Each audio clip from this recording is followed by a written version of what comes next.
Nakakita tayo dito ng star apple na violet. Yan ang paborito ko talaga, guys. Yan o. Pili po tayo. Kaya pa yung plastic. 100 po per kilo.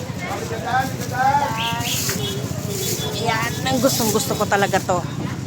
At gusto rin to ni Bunso. Ayan, guys. Pili tayo ng ano, yung hinog. Ito.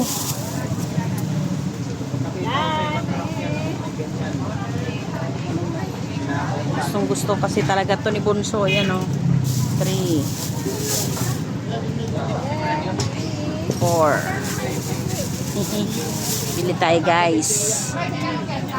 Wala naman kasi tayong puno dito sa Maynila. Yan. Sa probinsya marami. Okay. Hirap, dali nga. Huwag kang mahuhulog. Ito nga, delikado. Baka malaglag. Ay!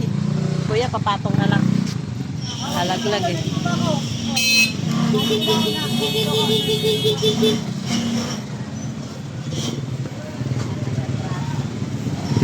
Yan. Pili lang tayo, guys. Ito. It's a big.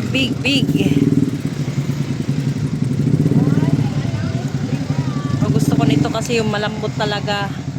Ayoko yung matigas.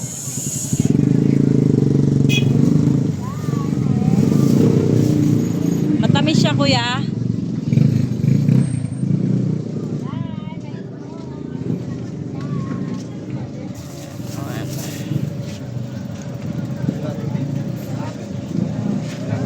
Di baling matagalan sa pamimili, guys. Basta sigurado tayong hinog at matamis.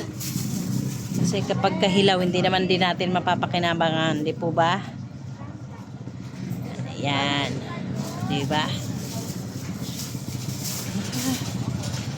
Naku, pag nakita to ng aking bunso, hindi ito tatantanan.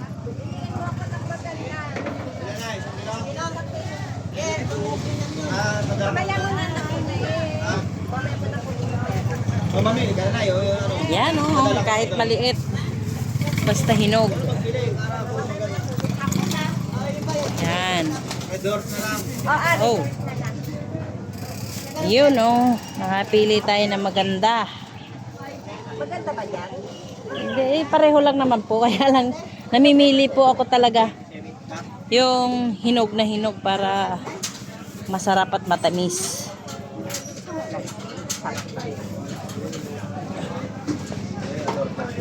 Sinasadya ko yung maliliit ang pinipili ko para magkasya. Kasi yung mga anak ko. Kanya-kanya sila. Oo. Tapos sarap to.